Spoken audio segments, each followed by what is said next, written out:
What if everything you thought you knew about this family was wrong? What if the real story was never shown on camera? And what if one conversation just exposed decades of silence, betrayal, and emotional pressure that no one was ever allowed to talk about? Because last night, something shifted. And once you hear what Mary finally revealed, you will never see the beginning of this family the same way again. Stay with me, because the truth does not start where you think it does. From the very first moment Mary Brown began speaking, something felt different, and viewers could sense it immediately, because this was not the familiar version of Mary, who had spent years apologizing, explaining, shrinking herself, and taking responsibility for everyone else's discomfort.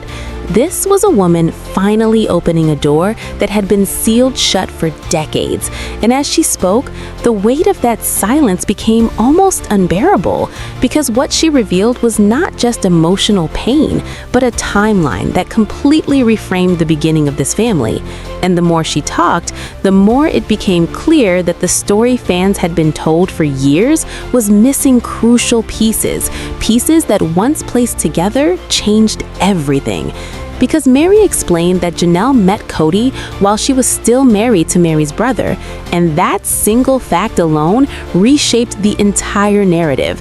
Because this was not a situation where a relationship ended and another began cleanly.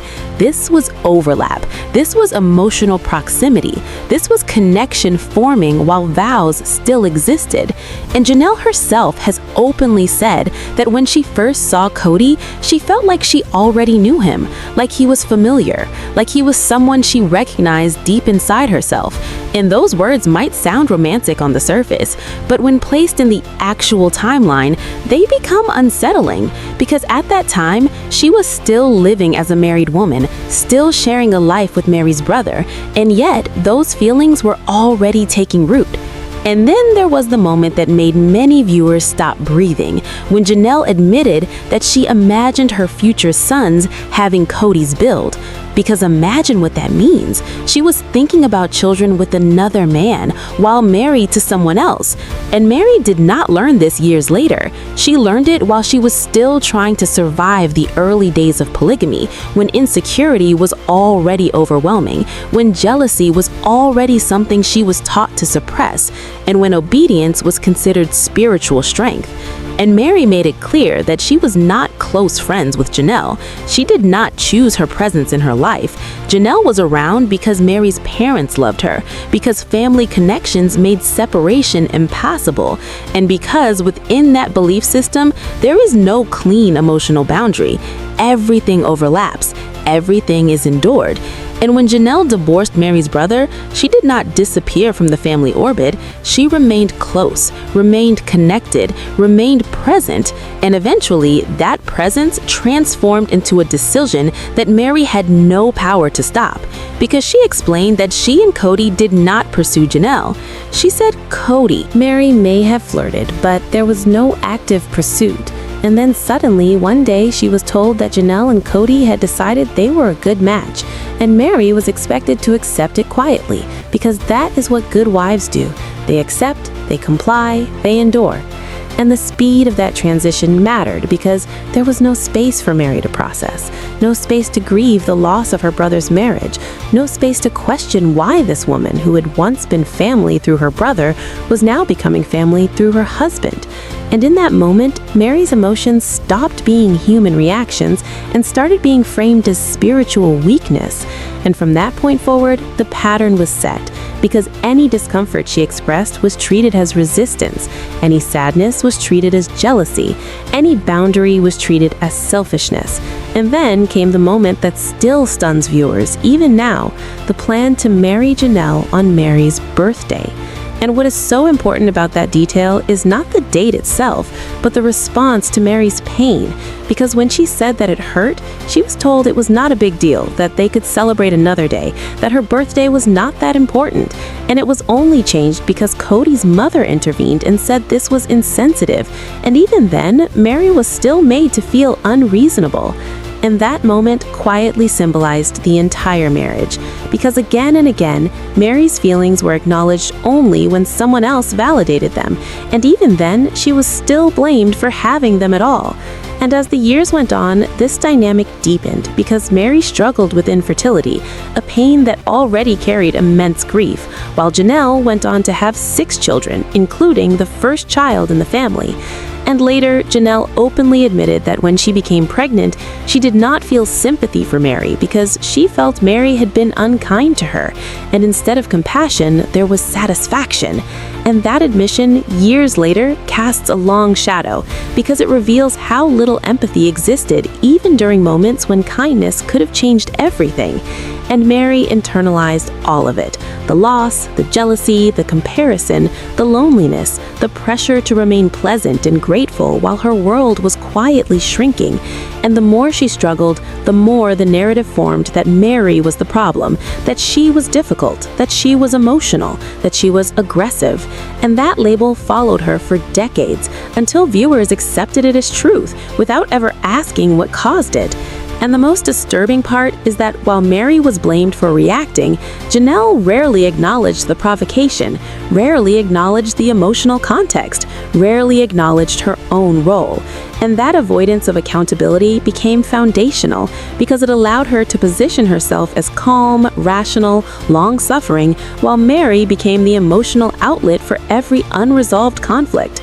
And even something as small as the kitchen sink became symbolic because Janelle later admitted that during their shared living years, she intentionally stuffed food down the drain to clog it as a way to get back at Mary, and she laughed while saying it as if it were harmless. But that moment revealed passive aggression that had never been confronted. And yet Mary raising her voice or showing frustration was framed as proof of her instability, and that imbalance is what finally came into focus during this tell-all, because for the first time, Mary was not defending herself, she was simply explaining, and explanation has power because it invites understanding rather than argument. And as viewers listened, it became impossible not to feel the weight of decades where she was expected to absorb discomfort so others did not have to face theirs. And the realization crept in slowly and then all at once that perhaps Mary was never reacting without reason. Perhaps she was reacting to a system that continuously dismissed her humanity and demanding gratitude in exchange for pain. And that understanding changes everything, because once you see the cause, the reaction no longer looks irrational, it looks inevitable.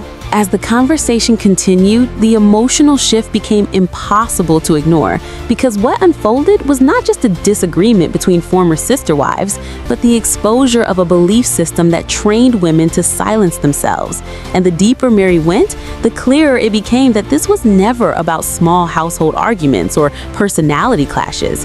It was about power and permission, about who was allowed to feel and who was expected to swallow their pain quietly. And when the tell-all turned toward the subject of polygamy itself, something cracked open that had never fully been addressed on camera before, because Mary and Christine both spoke from the outside looking back. And what they described was not bitterness, but clarity. They said that suffering had been framed as virtue, that endurance was presented as spiritual strength, that women were taught that jealousy, sadness, loneliness, and anger were moral failures rather than natural responses. And hearing them say it aloud felt jarring, because for years, viewers had watched those emotions play out without anyone naming the cause. And while Mary and Christine spoke with honesty, Janelle reacted defensively. And that contrast alone told a powerful story, because instead of reflecting on the outcome of her own family, she became upset that polygamy was being described as harmful, even though her marriage had collapsed, even though relationships with her children were strained, even though the structure had failed. And that reaction raised a quiet but heavy question: why defend something that broke you? And the answer seemed to lie in what happened next, because Janelle began minimizing the past, reframing moments viewers clearly remembered, and insisting that she never felt competition in her marriage, even though there were scenes where Cody explicitly compared wives and told her she needed to be more like someone else if she wanted the relationship to work. And that contradiction did not go unnoticed, because competition does not need to be declared to exist. It exists the moment affection becomes conditional, and hearing Janelle deny it felt like watching someone place blinders back on, not out of malice, but out of survival, because acknowledging the harm would require acknowledging complicity, and that is far more painful than denial. And then came the moment that truly unsettled viewers, when a clip was shown of Mary responding to Cody during an apology. And Mary was calm, she was steady, she did not raise her voice, she did not insult him. She simply stated that she would not allow him to speak poorly about people she cared about. And in that moment, she was not confrontational, she was composed. Yet Janelle immediately dismissed it, labeling Mary as sharp. And that word carried years of judgment, because it implied that even calm assertiveness was unacceptable coming from her. And the hypocrisy was striking, because viewers could recall multiple moments when Janelle herself raised her voice, walked away, expressed anger, and demanded respect. And those moments were framed as understandable. Yet when Mary did the same, it was used as proof of her character. And that double standard echoed the very system Mary and Christine had just described, one where some women were allowed to have emotions while others were punished for them. And Cody reinforced that imbalance when he described Mary as scrappy, suggesting confrontation, suggesting volatility, without ever acknowledging the context that provoked it.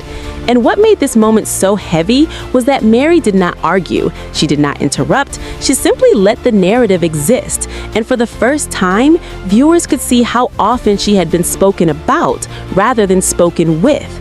And then Christine reacted differently. She expressed pride. She said she was glad to see Mary stand up for herself. And that simple statement carried enormous weight, because it was recognition long denied. And that contrast between Christine's response and Janelle's response highlighted something fundamental. One woman saw growth while the other saw threat. And that difference matters, because growth challenges the past while threat protects it. And as the conversation unfolded, it became increasingly clear that Mary had served as the emotional container for this family for years, absorbing anger, frustration, guilt, and disappointment so others could avoid confronting it. And when she finally stopped absorbing it, the imbalance became visible and uncomfortable.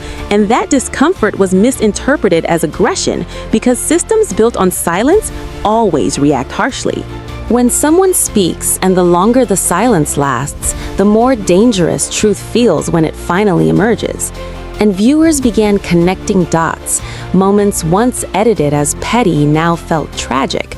Moments once mocked now felt isolating. And the realization settled in slowly that Mary had not been too much, she had been too alone. And the more alone she became, the louder her pain sounded to people who refused to listen. And that reframing does not erase mistakes, it does not rewrite history, but it adds missing context. And context changes everything, because reactions cannot be judged fairly without understanding what created them.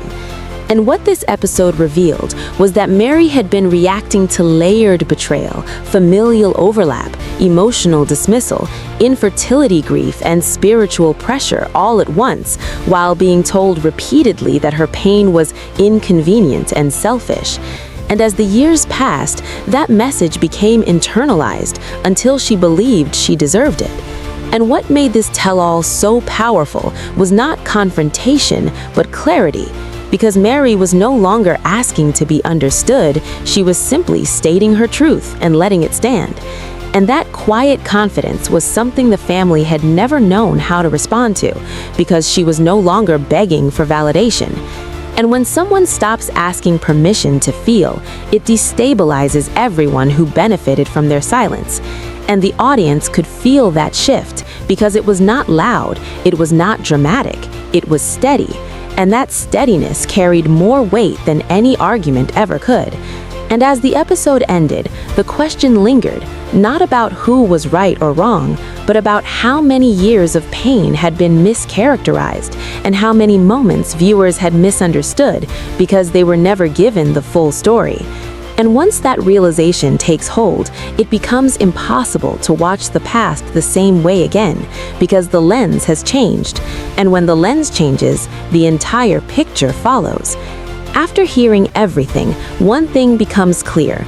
This was never just about conflict, it was about silence and the cost of carrying it for too long.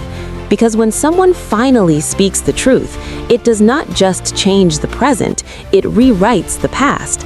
And once you see it, you cannot unsee it. So if this story made you think, feel, or question what you were shown before, then that conversation is only just beginning.